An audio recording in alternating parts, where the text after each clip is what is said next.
जातक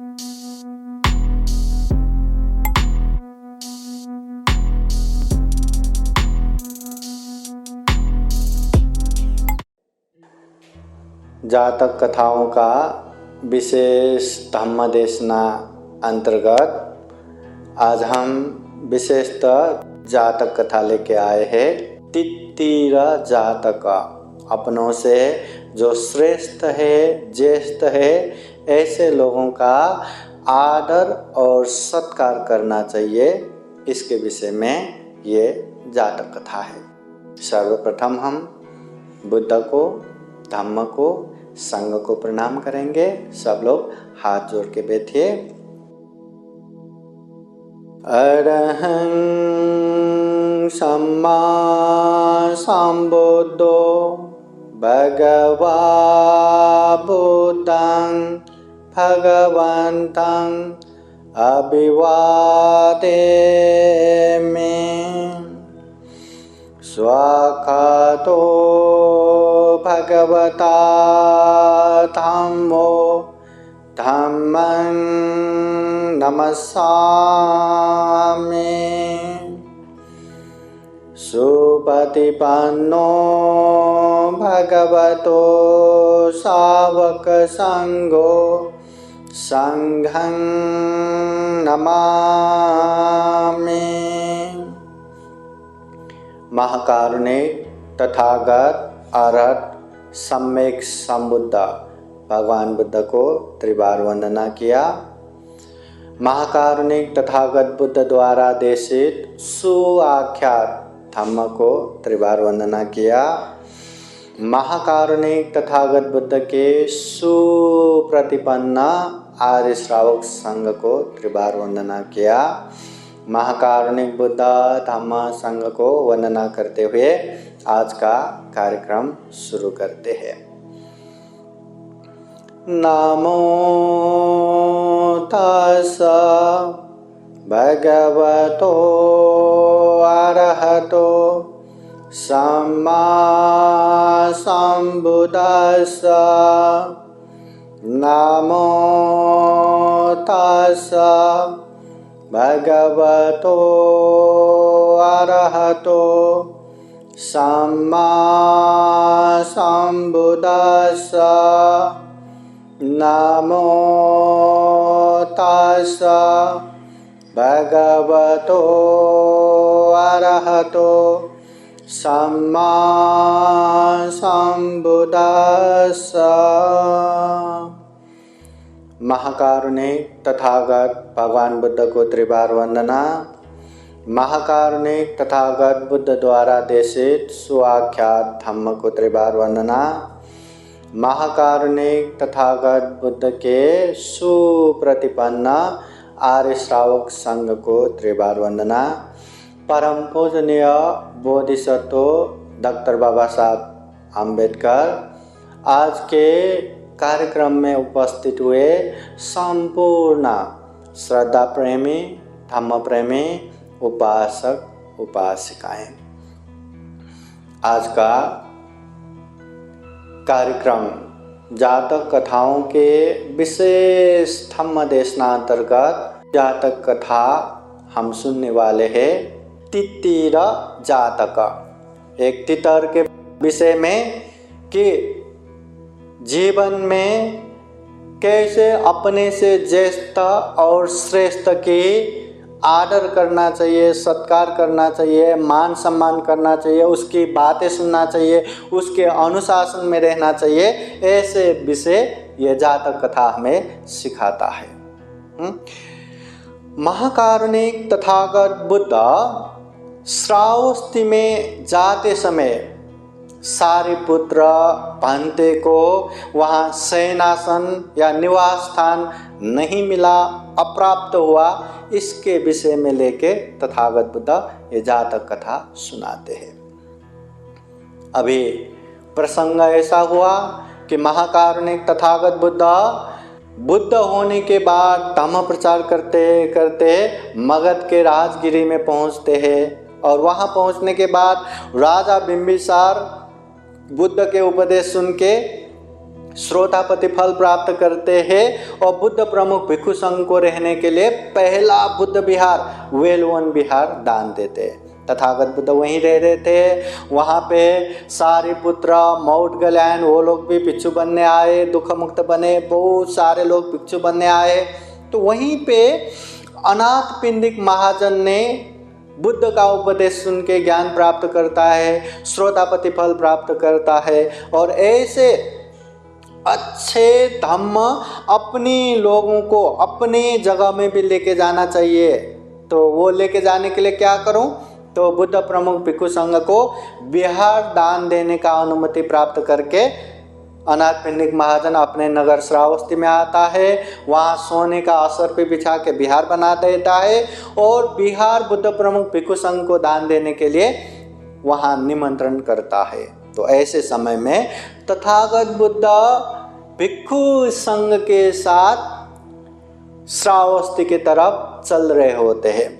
तो ऐसे चलते चलते राजगृह से श्रावस्ती की तरफ चलते चलते तथागत बुद्ध अपने इच्छा अनुसार चलते चलते वैशाली पहुंचता है, वहाँ निवास करता है, फिर वहाँ से भी आगे बढ़ता है। अभी वैशाली से श्रावस्ती के रास्ते पे चल रहे थे। ऐसे समय में ये तथागत बुद्ध के शिष्य लोग हैं, 6 वर्गीय बोले तो बुद्ध धम्म में बहुत ही अपने हिसाब से चलने वाले, अपने मनमानी करने वाले। तथागत बुद्ध ने विनय पिटक में सबसे ज़्यादा नियम बनाया यही 6 वर्गीय भिक्षु के कारण। तो वहाँ भी तथागत बुद्ध सारिपुत्र, मौदगल्यायन प्रमुख भिक्षु संघ के साथ वैशाली से श्रावस्ती की तरफ जा रहे थे। अभी जाते जाते कहाँ रात होगा, कहाँ रात बिताना पड़ेगा। तो ये 6 वर्गीय भिक्षु के शिष्य लोग क्या करते थे, जल्दी जल्दी आगे आगे निकलता था और आगे निकल के जहाँ रात हो जाएगा, जहाँ रहने की जगह है, वहाँ पे जो व्यवस्था करके रखते हैं ना सोने के लिए या जो शयनासन है वो व्यवस्था करके रखते, तो वहाँ पहले ही ये 6 वर्गीय भिक्षु लोग वहाँ पहुँच के सब आसन, ये मेरे आचार्य के लिए, ये मेरे उपाध्याय के लिए, ये हमारे लिए करके पहले ही बुक करके रखते थे। पहले ही ये हमारे लिए करके वहाँ रखते थे। तो जब वहाँ बुद्ध प्रमुख भिक्षु संघ आते थे, अभी भगवान बुद्ध को तो मिलता है, बाकी 6 वर्गीय भिक्षु और उनके समूह वहाँ रहने से जो स्थविर बनते हैं, ज्येष्ठ बनते हैं, उन लोगों को शयनासन नहीं मिलता। तो ऐसे समय में वहाँ सारिपुत्र भंते को भी शयनासन नहीं मिला। सारिपुत्र भंते, धर्म सेनापति सारिपुत्र भंते, तथागत बुद्ध के अग्र श्रावक सारिपुत्र भंते, जहाँ सारिपुत्र भंते रहता है वहाँ बुद्ध की कमी नहीं होता। ऐसे प्रज्ञा में एक दग्ग अग्र स्थान प्राप्त सारिपुत्र भंते, उनको भी वहाँ शयनासन नहीं मिला। उनके शिष्यों ने सारिपुत्र भंते के लिए शयनासन ढूंढने की बहुत कोशिश की, फिर भी नहीं मिला। फिर क्या किया, सारिपुत्र भंते जहाँ तथागत बुद्ध के शयनासन है उनके बाजू में ही एक पेड़ के नीचे बैठ के या टहल के कैसे कैसे रात निकाला। जब सुबह हो गया, सुबह होने के बाद तथागत बुद्ध उठ गए और थोड़ा सा खांसने लगे। तो वो तथागत बुद्ध के खांसने की आवाज़ सुन के वहाँ नज़दीक बैठे सारिपुत्र भंते ने भी खांसा। तो ये सुन के तथागत बुद्ध पूछते हैं कि यहाँ कौन है। तो सारिपुत्र भंते कहते हैं मैं हूँ सारिपुत्र। फिर भगवान बुद्ध पूछते हैं इतने सुबह सुबह यहाँ क्या कर रहे? तो सारिपुत्र भंते कहते हैं कल तो आसन मिला नहीं, इसलिए आप ही के पास ऐसे पेड़ के नीचे या टहल के बैठ के रात गुजारा करके सारे वृत्तांत सुनाते हैं। तो ये सुनने के बाद तथागत बुद्ध को मन में बहुत ही धर्म संवेग उत्पन्न होता है कि अपने अग्र श्रावक सारिपुत्र भिक्षु हाँ, जिसका इतना मान सम्मान होना चाहिए, मेरे रहते ही इतना अगौरव हुआ। हाँ, इनसे छोटे छोटे भिक्षुओं ने सारा सेनासन लेके इतने बड़े सारिपुत्र भंते को भी सेनासन नहीं मिला और पेड़ के नीचे ऐसे बैठ के टहल के रात गुजारना पड़ा। तथागत बुद्ध को बहुत ही धर्म संवेग उत्पन्न हुआ। फिर जैसे ही प्रभात होता है, सुबह होता है, तब सारे भिक्षुओं को जमा करके तथागत बुद्ध भिक्षुओं से पूछते हैं कि भिक्षुओं, मैं आप लोगों से पूछता हूँ कि हमारे धम्म में सबसे पहला आसन, सबसे पहला जल और सबसे पहला सेनासन किसको मिलना चाहिए? प्रथम आसन, प्रथम जल, प्रथम भोजन किसे मिलना चाहिए? तब तथागत बुद्ध के प्रश्न सुन के वहाँ भिक्षु लोग जवाब देते हैं, जो क्षत्रिय कुल से भिक्षु बनता है उन लोगों को पहला भोजन, पहला जल, पहला आसन मिलना चाहिए। और कुछ बोलते हैं जो ब्राह्मण कुल से भिक्षु बन के आए हैं उन लोगों को पहला जल, पहला आसन, पहला भोजन मिलना चाहिए। और कुछ लोग बोलते हैं जो गृहपति लोग हैं, जो वैश्य कुल से आए हैं उन लोगों को पहला जल, पहला भोजन, पहला आवास जो निवास है वो मिलना चाहिए। और कुछ लोग बोलते हैं जो अपने धम्म में बहुत ही विनयधर है उन लोगों को मिलना चाहिए। कोई बोलता है जो धर्मधर है उन लोगों को मिलना चाहिए। कोई बोलता है जो अभी धम्म के ज्ञाता है उन लोगों को मिलना चाहिए। कोई बोलता है जो ध्यान का प्रथम ध्यान में पहुँचे हुए को मिलना चाहिए। कोई बोलता है द्वितीय ध्यान तक पहुँचे हुए, कोई बोलता है तृतीय ध्यान, कोई बोलता है चतुर्थ ज्ञान, और कोई बोलता है श्रोतापति फल में पहुँचे हुए को मिलना चाहिए। कोई बोलता है सकिटागामी, कोई बोलता है अनागामी, कोई बोलता है अरहत। मतलब जो ज्ञान मार्ग में ज़्यादा पहुँचे हुए उसको पहला आसन, पहला भोजन, पहला निवास मिलना चाहिए।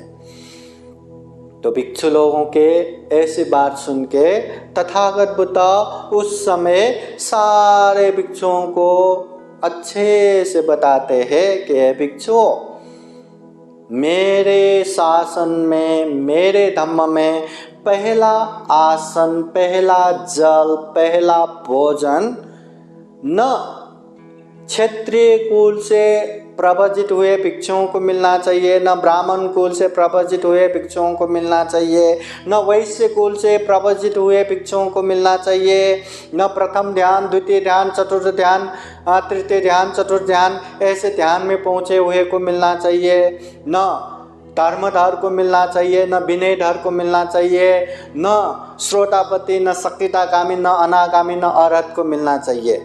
मेरे धम्म में सबसे पहला प्रथम जल, प्रथम पिंड भोजन और प्रथम निवास जो ज्येष्ठ है, जो श्रेष्ठ है उनको मिलना चाहिए।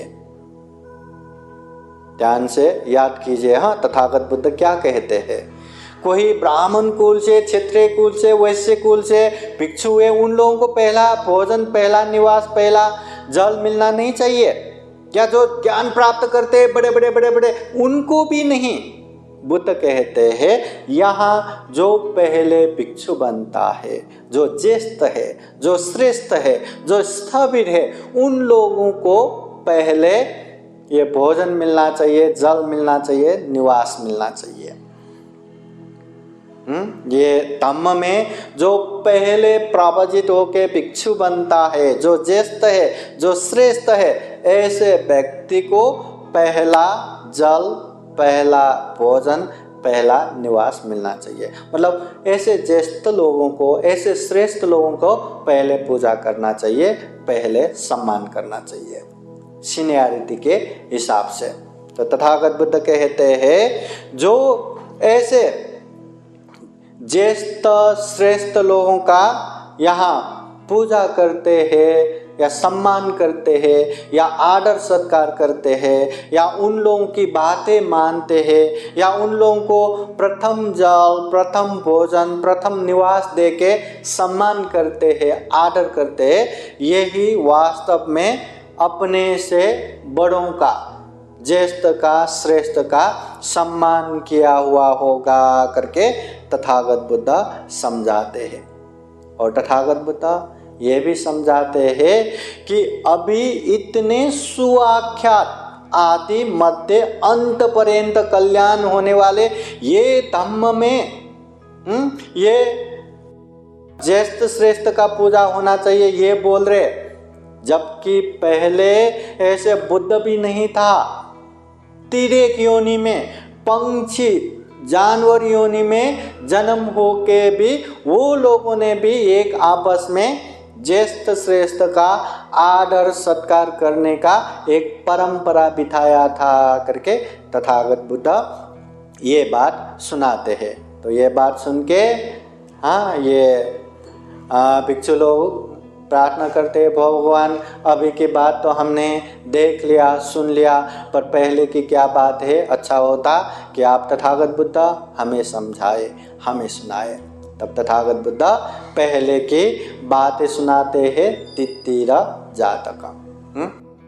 तो तथागत बुद्ध जो श्रेष्ठ ज्येष्ठ की पूजा करना चाहिए यहाँ जो बोल रहे हैं ना, अब ज्येष्ठ श्रेष्ठ बोले तो एक तो अपने उम्र से बड़े और दूसरा अपने गुण धर्म से बड़े। अभी श्रेष्ठ तो तीन तरह का है, एक जाति श्रेष्ठ, एक गुण श्रेष्ठ, एक वृद्ध श्रेष्ठ, वयोवृद्ध। उनमें से जात के हिसाब से ऊपर नीचे ये मायने नहीं रखता, मगर जो उम्र से ज्येष्ठ है, जो गुण धर्म से ज्येष्ठ है, वो ऐसे व्यक्ति को ज्येष्ठ और श्रेष्ठ तथागत बुद्ध ने कहा। और ऐसे व्यक्तियों का आदर करना चाहिए, सत्कार करना चाहिए, पहले उन लोगों का मान सम्मान होना चाहिए, तथागत बुद्ध कहते हैं। तो अभी यहाँ तथागत बुद्ध ने जो जातक कथा कहा वो तित्तीर जातक, ये भी छोटा सा ही है पर बहुत ही सुनने योग्य है। साधु साधु साधु। बुद्धं नमामि, बुद्ध को नमन करता हूँ। धम्मं नमामि, धम्म को नमन करता हूँ। संघं नमामि, संघ को नमन करता हूँ।